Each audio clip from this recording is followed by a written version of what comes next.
Buenos días, el grupo está conformado por Vanessa Hoyos, Yesenia Vergara, Yarlis Peralta, María Alejandra Sumay y mi persona Jesús Agresot. Somos estudiantes de la Universidad de Córdoba y hoy vamos a explicar una clase sobre las leyes de Mendel. Nuestro plan de clase incluye el tema, que es genética mendeliana, el contenido, que son la primera, segunda y tercera ley de Mendel, el estándar, que explica la diversidad biológica como consecuencia de cambios genéticos y las relaciones entre organismos, población y su entorno, el TBA, que comprende que los mecanismos de reproducción y herencia permiten la diversidad de los organismos y que estos cambios en el tiempo generan el proceso evolutivo. La competencia, que es la explicación de fenómenos en el contexto de las leyes de Mendel, y el indicador de competencia, que es nivel básico, medio, alto y superior.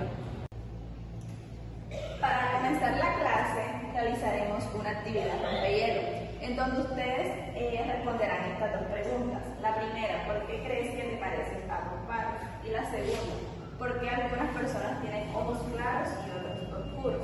Luego de socializar esta actividad vamos a hacer una lluvia de ideas en donde cada uno dirá qué características han heredado de sus padres. Imagina que en tu patio estás observando plantas de guisantes. Unas son altas, otras enanas. Unas son de color blanco, otras de color morado. ¿Por qué estas diferencias? Gregor Mendel, monje y científico del siglo XIX, a través de cuidadosos experimentos con estas plantas, descubrió los principios básicos de la herencia. Para entender estos principios claves de la herencia necesitas conocer algunos conceptos claves, como lo son el gen, que es la unidad de herencia que determina un carácter; el alelo, que es cada una de las formas alternativas de un gen. Un ejemplo de esto sería un alelo para una flor de color blanco o un alelo para una flor de color morado. Tenemos el fenotipo, que son las características observables de un gen. Genotipo, que es el conjunto específico de genes que determinan que posee un individuo en su ADN. Tenemos el homocigoto, que son individuos con dos alelos iguales para un gen. En este caso sería 2P mayúscula para un gen dominante o 2P minúscula para un gen recesivo. Y por último tenemos el heterocigoto, que son individuos con dos alelos diferentes para un gen. En este caso sería un dominante y un recesivo. Gregor Mendel creó 3 leyes importantes para la genética, las cuales nos explican por qué tenemos características iguales entre especies, y hoy vamos a conocerlas. A continuación, trataré la primera ley de Mendel, ley de la uniformidad o dominancia. Esta ley fue descubierta, como ya se mencionaba, por Gregor Mendel a través de experimentos con plantas guisantes. Esta ley lo que explica es cómo los descendientes de la primera generación filial o F1 son iguales entre sí cuando se cruzan dos padres de raza pura que tienen características diferentes.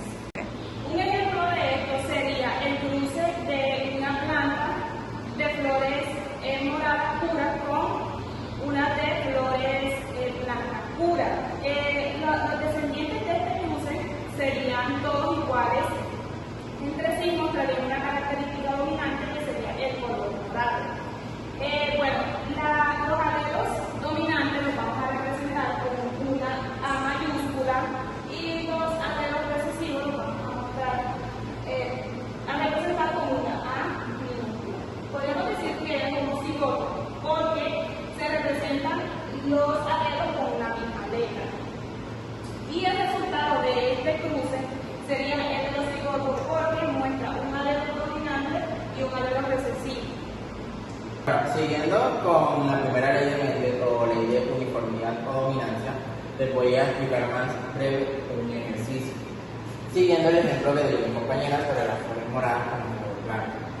El primer paso sería obtener los datos, donde tenemos que el alelo morado, que es dominante, sobre el alelo blanco, que es recesivo. Teniendo en cuenta esto, pasamos a hacer el cruce. Entonces quedaría A mayúscula acompañado de A mayúscula por A minúscula acompañado de A minúscula. Para hacer más fácil el cruce, hacemos una enumeración que sería de 1, 2, 1, 2. Entonces quedaría el cruce de 1 con 1, nos da un resultado de una característica heterocigota, donde el alelo sería dominante para morado. 1 con 2 nos da el mismo resultado. 2 con 1, el mismo resultado, y el 2 con 2 nos daría un mismo resultado.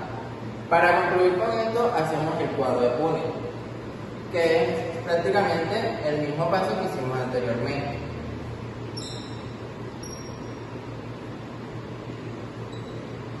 Y tenemos que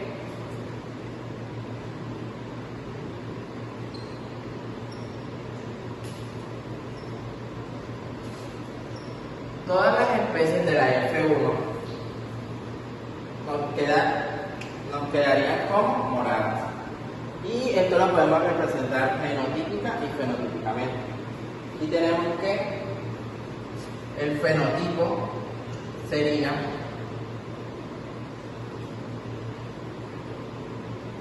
todas las flores quedarían moradas. ¿Por qué? Porque consideramos que el alelo dominante es el morado. Y genotípicamente tenemos que son heterocigotas con carácter dominante para morado, pero tienen un alelo recesivo para blanco. Y con esto terminamos la primera ley de la uniformidad o dominancia. Para continuar con las leyes de Mendel, hablaremos de la segunda ley de Mendel, la cual es también conocida como ley de la segregación. Esta establece que para la formación de gametos, un alelo par se separará del otro y se distribuirá de manera independiente en cada gameto. Esto quiere decir que un gen donde tiene un par de alelos se dividirán y se repartirán de forma independiente. Bueno, para continuar con un ejemplo clave en este tema, hablaremos de las flores moradas. En las flores moradas vamos a tener una primera generación, la cual la conseguiremos cruzando 2 flores moradas, donde nos darán 4 flores moradas.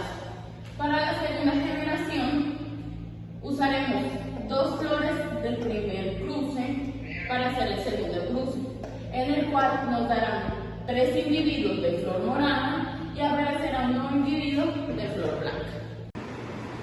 Bueno, proseguimos con la segunda ley de Mendel, o conocida como la ley de segregación. Para esta ley podemos seguir con el ejemplo de las flores moradas y flores blancas de la primera ley, que si recordamos tuvimos que en la F1 tuvo un genotipo heterocigoto de flores moradas con carácter recesivo para blanco, y fenotípicamente o fenotipo todas eran moradas. ¿Por qué? Porque el carácter morado era el dominante. En la segunda ley tenemos que cruzar 2 hijos de la primera de la F1. Entonces tenemos que un hijo se cruza con otro hijo. Y procedemos a enumerar los alelos. Entonces quedaría 1 con 1 igual a esto. 1 con 2. De la misma manera, entonces vendría 2 con 1, que nos da el mismo resultado, y el 2 con 2 nos da un resultado diferente. ¿Por qué nos da un resultado diferente? Porque si observamos los mismos alelos, al cruzar el 2 con 2, nos quedarían unas características recesivas, lo que implica que la flor en la F2, una de 4, va a quedar blanca. Para hacer esto más fácil, hacemos el cuadro de puntos.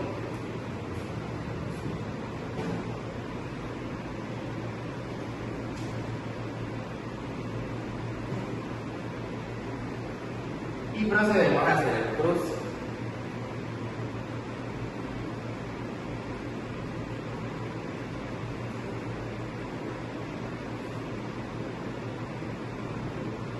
Bueno, como podemos observar, en la F2 obtuvimos 4 plantas hijas.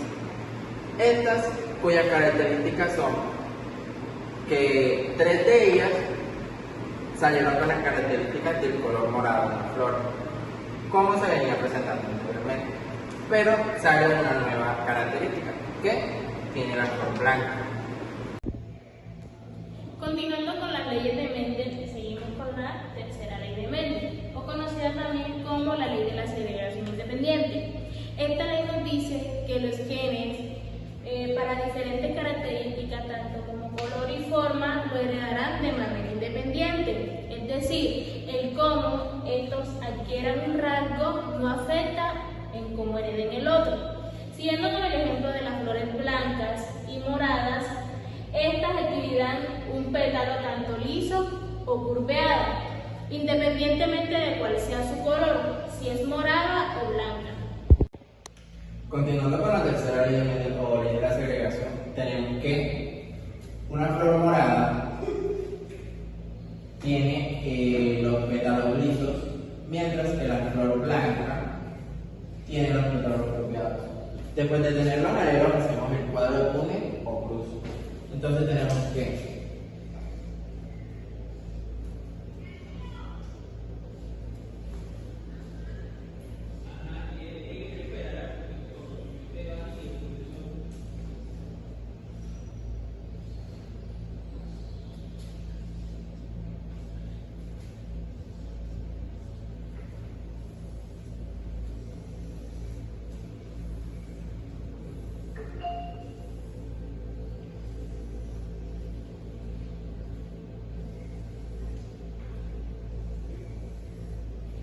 teniendo ya los aleros que vamos a cruzar, procedemos a hacer el cruz.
Bueno, después de tener el cruce hecho, podemos observar que las características fenotípicas y genotípicas son muy variadas. Esto se debe a la variación de los alelos. Teniendo el cuadro de Punnett, podemos empezar a decir las características fenotípicas y genotípicas de las hijas o de las flores. Entonces encontramos que una de 16 sería totalmente dominante, quedaría una flor morada con los pétalos lisos. Tenemos 2 de 16 moradas, pétalos lisos, pero viene siendo heterocigota porque tiene el carácter de pétalo curveado como recesivo. Tenemos 4 de 16 moradas con el pétalo liso, pero con el carácter recesivo para la flor blanca. 5 de 16 totalmente moradas con pétalos lisos, pero tienen el alelo para flor blanca. y para el pétalo curviado. Tenemos una de 16 que es blanca con pétalos lisos. Tenemos una de 16 totalmente blanca con los pétalos curviados. Tenemos una de 16 morada con los pétalos curviados y tenemos una de 16 morada con los pétalos curvados donde el morado es totalmente dominante. Y esto lo llamamos con características heterocigotas. Para la actividad en clase, los estudiantes saldrán al patio y observarán plantas con diferentes características fenotípicas, pero que sean de una misma especie. Ellos anotarán en sus libretas estas características diferentes que ellos observen. Bueno, para la rubrica de evaluación vamos a tener en cuenta los 4 niveles: bajo, medio, alto y superior. En el nivel bajo, el estudiante no logra identificar las características fenotípicas. En el nivel medio, el estudiante logra identificar con dificultad las características fenotípicas. En el nivel alto, el estudiante sí logra identificar sin dificultad las características fenotípicas. Y en el nivel superior, los estudiantes logran identificar sin dificultad y además realizar el cruce genotípico y saber las características tanto fenotípicas y sus proporciones.